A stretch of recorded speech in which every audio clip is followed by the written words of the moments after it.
What's going on, guys? Today we're talking about the autumn budget for 2024.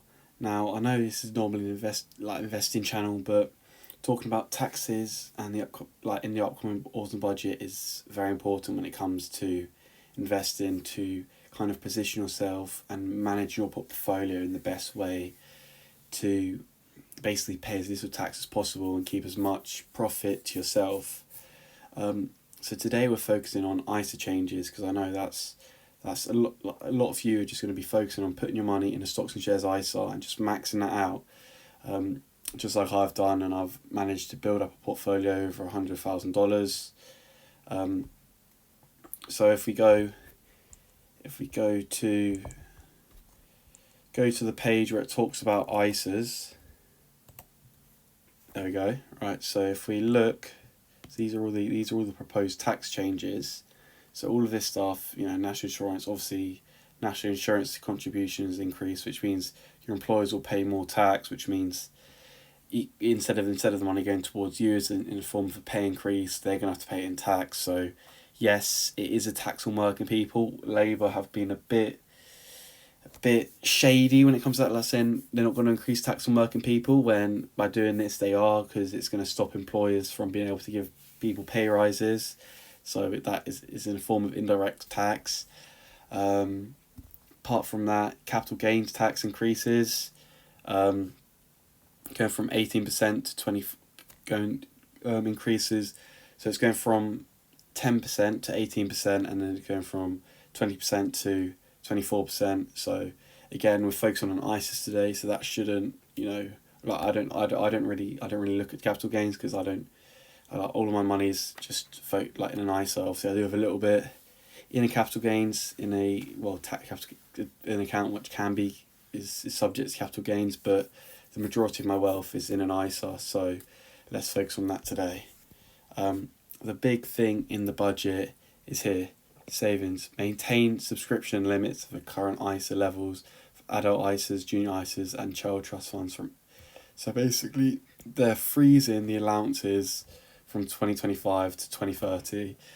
Now, there are some things in here that aren't they're not proper. I would say they're not properly disclosing, because if you this is 24 to 25, 25 to 26, 26 to 27,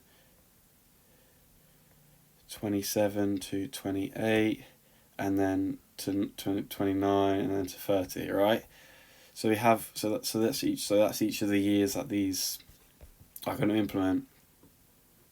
Now by their calculations, maintaining current ISA levels is going to generate zero tax this year, which is fair.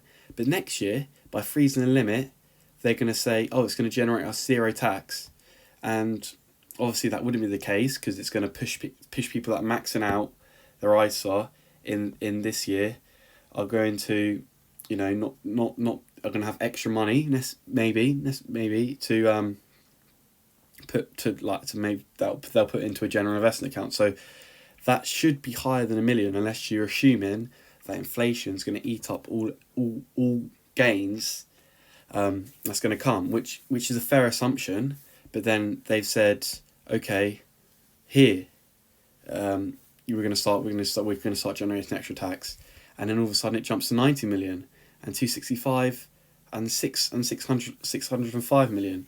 Now, the set of assumptions that they're making here I don't think anyway, it's coming in from an economics background, don't add up. I don't know where they're getting the numbers from, and how they're suddenly, obviously you'll have compounding between these amounts. So the gap would it does make sense for it to compound, but I think that in order to get these numbers here, because obviously we've seen little increase. Now this pot here we can say, okay, yeah, that's the amount they're going to generate from the freezing of the cap, because obviously if people get wage increases, it's going to be eaten up by inflation. So real terms, people that are hitting the cap in 24 to 25 probably will still be just about hitting the cap in 26, 27.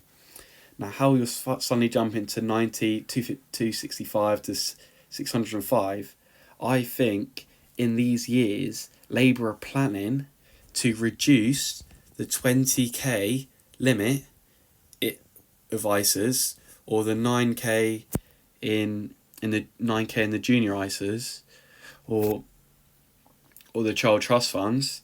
I think these limits will actually decrease in these years, and that decrease, so say I don't know how much it's going to decrease by, but not only is it going to decrease in real terms through inflation going up, but I think it's actually going to decrease in nominal terms. So I think in these years you'll see Labour change the limits to maybe 15k for the stocks and shares, or even 10k over here to get to 605, and then for the junior ISA it might be 6, and it might be 4.5. So this is something that, when I'm looking at these numbers over here, I think that their assumptions to get these numbers, they're involving actually nominally reducing the allowance rather than just gaining it from freezes, mainly because anything that people will get from pay increases will just be eaten up by inflation. So I think in real terms, people won't be able to make more money than they can be able to put the 20k and the 29k in real terms. If they're putting, as well as putting their own stocks and shares, they're also putting into their child's junior ISAs. So I actually think to get these numbers here, you'll see a decrease. And the reason why I say that is because the total revenue they get from capital gains is about 15 billion right now. So if you look at 605 million added that they'll get in tax from capital gains, that's a pretty substantial increase. That's what's that? It's about a 30% increase, because obviously what was that? No, 1.5. No, sorry, that's bad math. It's about a 5% increase. 5%, roughly a 5% increase, which is substantial. So my prediction is that from the year 27 to 28, we will see a decrease in our limits, which basically means, guys, you need to, if you're maxing out your limits, you need to, or if you're close to maxing out, try and max out, because we need to make the most of it, while it's still here. Another thing that could possibly happen is, instead of reducing the limits, they introduce a cap on the lifetime amount you'd be able to put into your ISA. Right now you can do 20k a year for however many years that you're alive, but there was speculation about in this budget that they were going to make it so you can only put in a max of 500k over your lifetime, or even as bad as 100k. Now this would have been really bad. People would have been furious at this, because that's only 5 years of maxing out. This people would be less worried about, because there are very little people that actually would hit that, because that's 25 years of constant maxing out, and which is a lot more reasonable. So if they did that, I don't think a lot of people could complain. Just like people aren't maxing out their ISAs, like in terms of on the yearly. There's not a lot of people that obviously will be maxing out the 500k, but then also, if they are hitting it, because not a lot of people will be hitting this number, the 500k number, I don't think they'll be getting these increasing revenues that they're forecasting. So maybe instead they might keep it at 20k, but introduce a 100k lifetime limit in order to get these figures. Now I think that is less likely. I think it's more likely that they will just decrease the limit, Because, for example, if you see in the US where they have a Roth IRA, is basically their equivalent to our stocks and shares ISA, that are at ISAs, they're only allowed 6K a year, and there are a lot harsher rules about withdrawing it. So I actually think right now the government is being very generous by giving us 20K. When you look at peers, like in the US,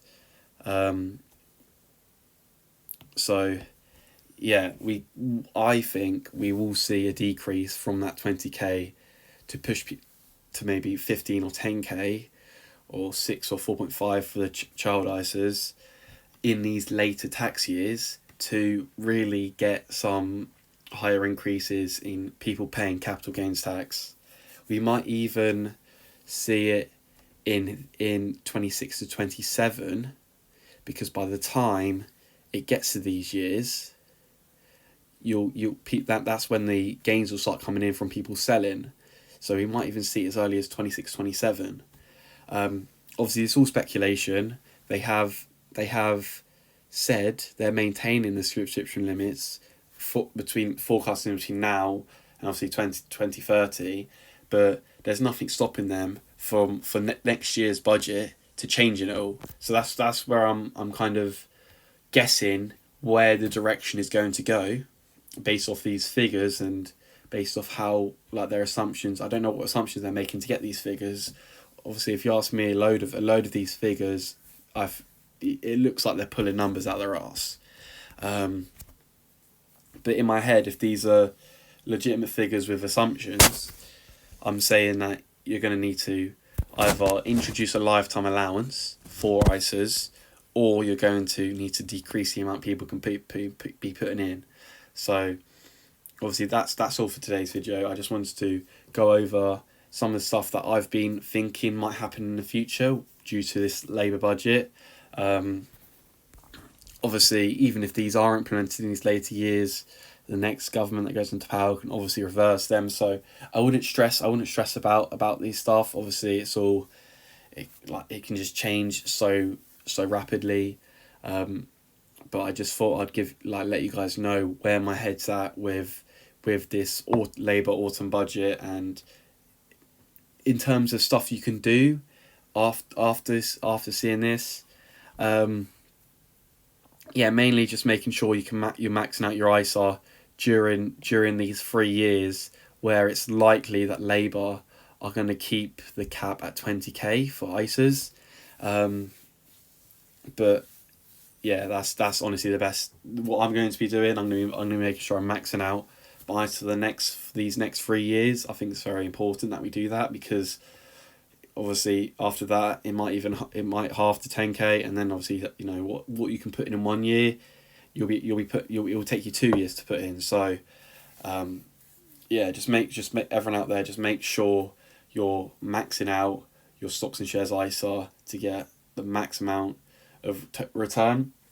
Because obviously I found out during my investing journey, now that I'm hit over 100K, the first 100K is a lot more likely. Obviously, a larger chunk of that 100K is going to be made up by money that you're putting in, rather than actually gains that you're getting. You're not going to put in 50K and then double it, and that's not how you're going to get your first 100K. Your 100K is going to most likely come from putting in 80 or putting in 90 and then having a little bit of growth, and then the growth will compound and you'll start seeing growth after that.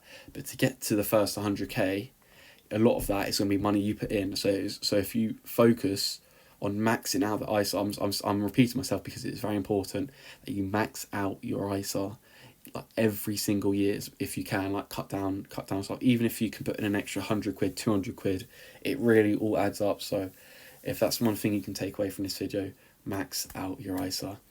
Anyway, thank you for watching, guys. If you don't mind dropping a like and subscribing down below. Anyway, that's all from me. I'll see you next time.